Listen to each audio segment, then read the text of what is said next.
সম্মানিত বাড্ডাবাসী, আসসালামু আলাইকুম রহমতুল্লাহি ওয়া বারাকাতুহু। মহান রব্বুল আলামিনের দরবারে শুকরিয়া আদায় করছি। রব্বুল আলামিন আমাদেরকে আজকের আয়োজনটি করার সুযোগ করে দিয়েছেন। আমাদের আজকের আয়োজনটি হচ্ছে ছাত্র এবং যুবক ভাইদের প্রতি। দেখুন, আমাদের এই বাংলাদেশ আমরা দীর্ঘ সময় পার করেছি, যেই জমিনে এত রক্ত ঝরেছে। দুর্ভাগ্য হচ্ছে আমরা 53-54 বছরেও এই বাংলাদেশকে আমরা এখনো দুর্নীতি মুক্ত করতে পারিনি। আমাদের এই বাংলাদেশ যারা নেতা হন, যারা এমপি হন, মন্ত্রী হন, তারা নিজেদেরকে জবাবদিহিতার ঊর্ধ্বে মনে করেন। আমাদের এই বাংলাদেশে আমরা দেখেছি যারা এমপি হন, মন্ত্রী হন, যদি কোনো পরিবার থেকে কেউ এমপি হয়ে যান, ওই এমপির অবস্থাটা এমন হয়ে যান তার 14 গোষ্ঠী আর কোনো কিছু করা প্রয়োজন হয় না। তার মানে হচ্ছে এমপি মানে হচ্ছে আলাদিনের চেরাগ পেয়ে যাওয়া। কোথায় থেকে টাকার উৎস তিনি পান? তার মানে হচ্ছে যারা বিগত সময় এমপি হয়েছেন, মন্ত্রী হয়েছেন, অধিকাংশ নেতারা জনগণের ম্যান্ডেট নিয়ে জনগণের উন্নয়নে ভূমিকা রাখার পরিবর্তে তারা নিজেদের ভাগ্য উন্নয়নকে গুরুত্ব দিয়েছেন, যার জন্য এত সরকার এসেছে, এত এমপি হয়েছে, মন্ত্রী হয়েছে। এই বাংলাদেশকে নিয়ে আমাদের ছাত্র এবং যুবকদের যেই প্রত্যাশা ছিল, সেই জায়গায় বাংলাদেশকে আমরা নিয়ে আসতে পারিনি।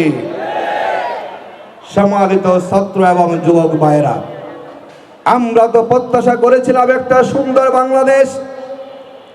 কেন বারবার রাজপথে আমাদের ছাত্র এবং যুবকদের রক্ত ঝরছে?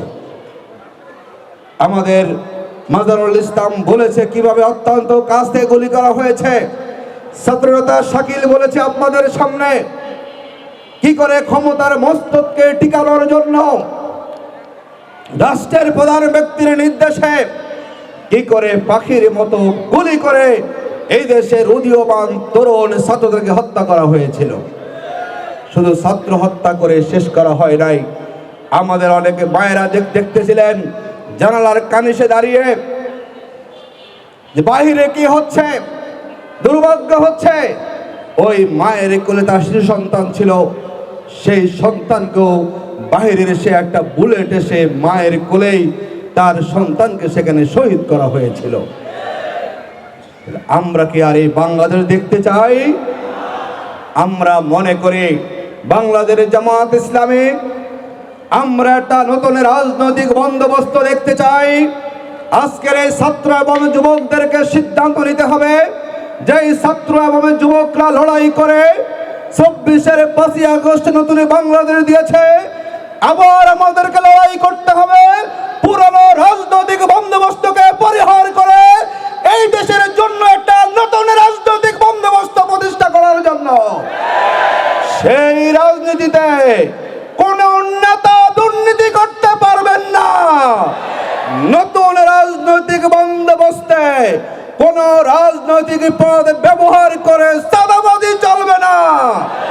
নতুন রাজনৈতিক বন্দোবস্তে আমরা এখনো দেখছি 24-এর 5ই আগস্টের পরে আমরা নতুন বাংলাদেশ প্রত্যাশা করেছিলাম, আমরা এখনো লক্ষ্য করছি ওই পুরনো কায়দায় আবার রাজনৈতিক পদ ব্যবহার করে দখলবাজি চলছে। মানুষের জমি দখল করা হয়, দোকান দখল করা হচ্ছে, বাড়ি দখল করা হচ্ছে। আমরা তো এই জন্য এই দেশের ছাত্র এবং যুবকরা 5ই আগস্টকে ফ্যাসিবাদের পতনে ঘটায় নাই। আমরা আপনাদেরকে আশ্বস্ত করতে চাই, বাংলাদেশের জামাত ইসলামী এমন একটা নতুন বাংলাদেশের স্বপ্ন দেখে। আমরা আপনাদেরকে আশ্বস্ত করি যে আমরা এই দেশে জামাত ইসলামী হচ্ছে এমন একটি সংগঠন, বিগত সময়ে 60 থেকে 62 জন আমাদের নেতা এমপি ছিলেন, মন্ত্রী ছিলেন। আমরা 2 জন মন্ত্রী পেয়েছি 2001 সাল থেকে 6 সালে। এত দুর্নীতিগ্রস্ত হওয়ার পরও বাংলাদেশ জামাতের এই 2 জনের নেতার বিরুদ্ধে আজ অবধি কেউ 1 টাকারও দুর্নীতির প্রমাণ হাজির করতে পারে নাই। আজকে অনেকেই মুখে দুর্নীতি মুক্ত বাংলাদেশের কথা বলে, আমরা মনে করি যদি ছাত্র এবং যুবকরা আগামী দিনে একটা দুর্নীতিমুক্ত বাংলাদেশ দেখতে চায়, তাদেরকে আগামী নির্বাচনে দাঁড়িপাল্লা প্রতীকের পক্ষে সমর্থন তৈরি করতে হবে। দাঁড়িপাল্লা প্রতীক কখনো দুর্নীতি করতে পারে না। এই প্রতীকের নেতারা কর্মীরা কখনো চাঁদাবাজি করে না। এবং আমরা সুযোগে পাই সরকারে যাই, ইনশাআল্লাহ আমাদের আমিরে জামাতও বলেছেন জামাত ইসলামী কখনো আমরা দুর্নীতি করি না। ইনশাআল্লাহ আমরা সরকারে গেলে দুর্নীতি করব না এবং বাংলাদেশের কাউকে আমরা দুর্নীতি করতে দেব না। জামাত ইসলামের নেতা শিবিরের নেতারা কর্মীরা কখনো রাজনৈতিক পদ ব্যবহার করে চাঁদাবাজি করে না। আমরা সরকারে গেলেও করব না এবং কোন চাঁদাবাজকে আমরা কখনো তাকে আমরা ঠাঁই দেব না। অবৈধ দখল জামাত কখনো করেনি, সরকারে আসলেও করবে না এবং কোন দখলদার স্থান বাংলাদেশে হবে না। ওই টেন্ডারের নামে আমরা দেখেছি বিগত সময়ে যা টেন্ডার হয় 5 ভাগের 4 ভাগ টাকা ঘুষ বিনিময়ে চলে যায়, নেতার পকেটে যায়, আমলার পকেটে যায়।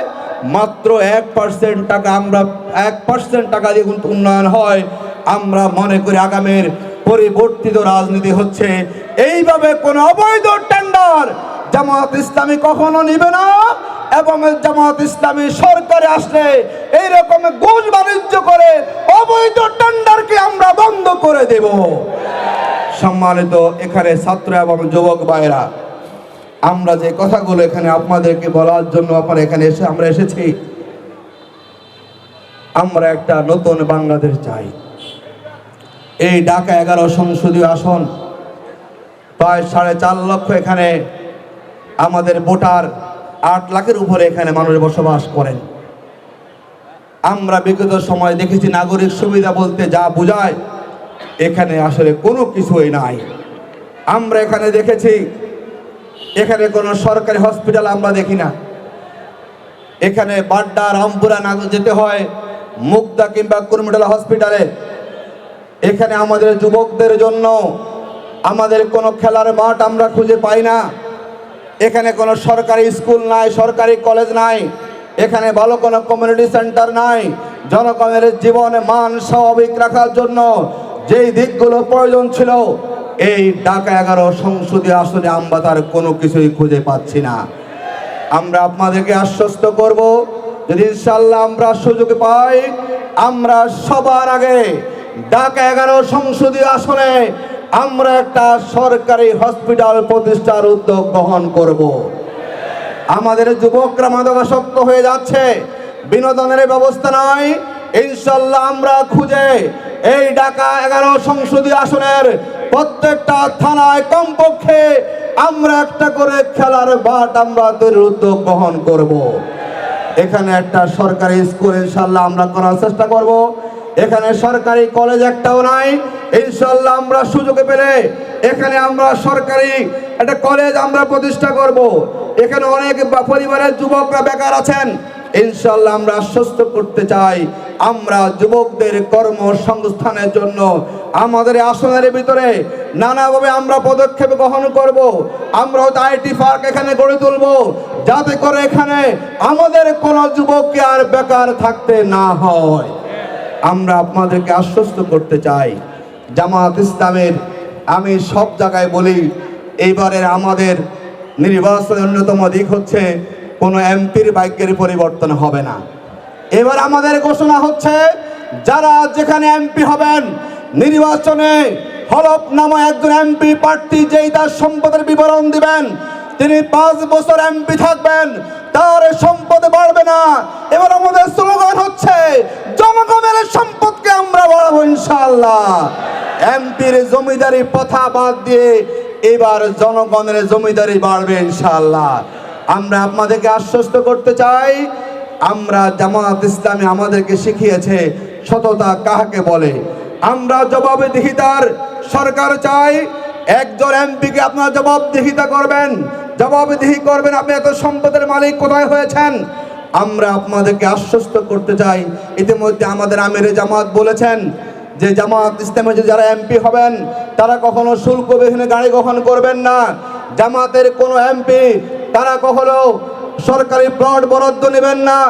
আরেকটি কথা বলেছেন, যারা জামাত থেকে এমপি হবেন একটা এলাকার জন্য সরকার যে বরাদ্দ দেয় বিভিন্ন জায়গায় এলাকার উন্নয়নের জন্য, আমাদের আমিরে জামাত বলেছেন কত টাকা এমপি সাহেব পেয়েছেন তিনি তার হাতে খরচ করবেন না এবং প্রত্যেকটা টাকার হিসাব রাখবেন, কোথায় কোথায় তিনি এই টাকা ব্যয় করেছেন তা হিসাব আমরা দিব এবং জনগণ মিলিয়ে নেবে আমরা কোথায় বন্টন করেছি এবং সেখানে সঠিক বন্টন আমরা করেছি কিনা। তার মানে সরকারের বরাদ্দের টাকা এমপি সাহেবের দুই পকেটে ঢুকানোর সুযোগ আছে বলেন তো? আমরা বিগত সময়ে জানতাম না কি কত টাকা পেয়েছেন। ইনশাআল্লাহ জামাত ইসলামী আমরা জবাবদিহিতা বিশ্বাস করি, আমরা স্বচ্ছতা বিশ্বাস করি, আমরা মনে করি রাষ্ট্রের দায়িত্ব একটা আমানত। এই জায়গায় বসে কোনো ব্যক্তি আমানতের খেয়ানত করতে পারে। আমরা জনগণকে আশ্বস্ত করতে চাই। আমরা বিগত সময়ে দেখতাম যারা এমপি হন তাদের আর সাক্ষাৎ পাওয়া যায় না। আমরা যখন মাঠে যাই বলে এখন তো অনেকবার আসছেন, পরে আসবেন কিনা। আমরা জামাত ইসলামী এই জায়গা তো পরিবর্তন করতে চাই। আমরা আজকের এই ওপেন ময়দানে বলছি ইনশাআল্লাহ আমরা এখন যা আছি, যদি জনগণ আমাদেরকে ভোটে নির্বাচিত করে ইনশাআল্লাহ আমরা তেমনই থাকবো। 24 ঘন্টা আপনাদের জন্য আমাদের দুয়ার খোলা থাকবে ইনশাআল্লাহ। আমাদেরকে পাওয়ার জন্য কাউকে দৌড়তে হবে না। যখন যেখানে আপনারা সুবিধা মনে করবেন, আমরা মনে করি জনগণের প্রতিনিধি হচ্ছে জনগণ, তাকে যখন খুশি পাওয়ার যে অধিকার ইনশাআল্লাহ আমরা কথা নয় কাজের মধ্যে দিয়ে এই অধিকারকে আমরা প্রতিষ্ঠা করতে চাই। সম্মানিত বাড্ডাবাসী, সম্মানিত রামপুরাবাসী, আমি শেষ দিকে এসে বলবো বাংলাদেশ জামাত ইসলামী আমরা একটা সুশাসন চাই, আমরা একটা মানবিক রাষ্ট্র চাই, আমরা একটা কল্যাণ রাষ্ট্র চাই এবং সেই কল্যাণ রাষ্ট্রের সুফল সবাই ভোগ করবে। আমি অনেকগুলো প্রোগ্রামে বলে এসেছি, যদি আমরা ইনশাআল্লাহ সুযোগ পাই, যারা নিম্ন শ্রেণীর মানুষ আছেন এই এলাকাতে রামপুরা, বাড্ডা, বাটারা, আমরা প্রত্যেক পরিবারে আমরা খবর নিয়ে আমরা রেশন কার্ডের ব্যবস্থা করব এবং ওই রেশন কার্ড দিয়ে আমরা রেশন শপ করব। ওই রেশন শপে আমরা সরকার থেকে ভর্তুকি দিব, যাতে করে যেই পরিবারের মানুষগুলো আপনার আয়ের সাথে ব্যয়ের সামঞ্জস্য হচ্ছে না, আমরা সেই পরিবারকে রেশন কার্ড দিব এবং ওই রেশন শপ থেকে তিনি তার নিত্য প্রয়োজনীয় জিনিসগুলো অত্যন্ত স্বল্প মূল্যে তিনি কেনার সুযোগ পাবেন ইনশাআল্লাহ। আমরা আপনাদের কথা দিচ্ছি ইনশাআল্লাহ আমরা সুযোগে পেলে আমরা স্বাস্থ্য বীমা কার্ড চালু করব, আমরা হেলথ কার্ড চালু করব, যাতে করে যেই কোনো জায়গাতে এই বাড্ডা রামপুরার বাসিন্দারা আপনারা স্বল্প মূল্যে চিকিৎসাপত্র ব্যবস্থা করতে পারেন, চিকিৎসা পেতে পারেন।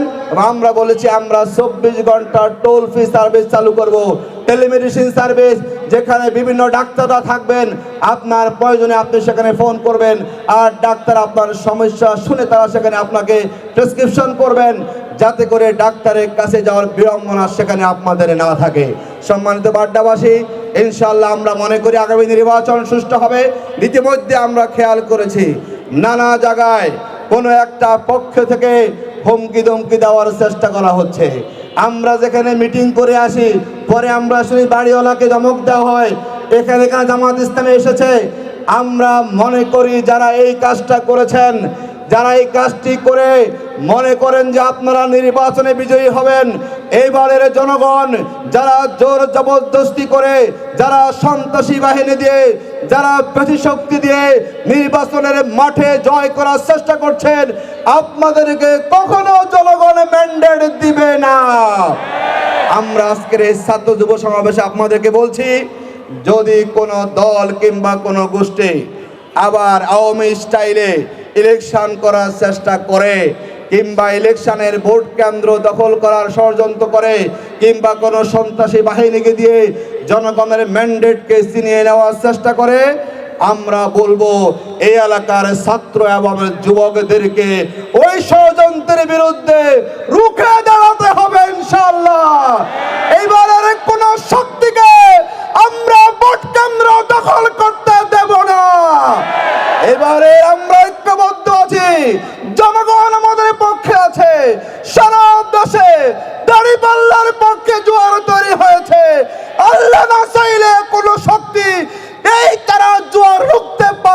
ইনশাআল্লাহ।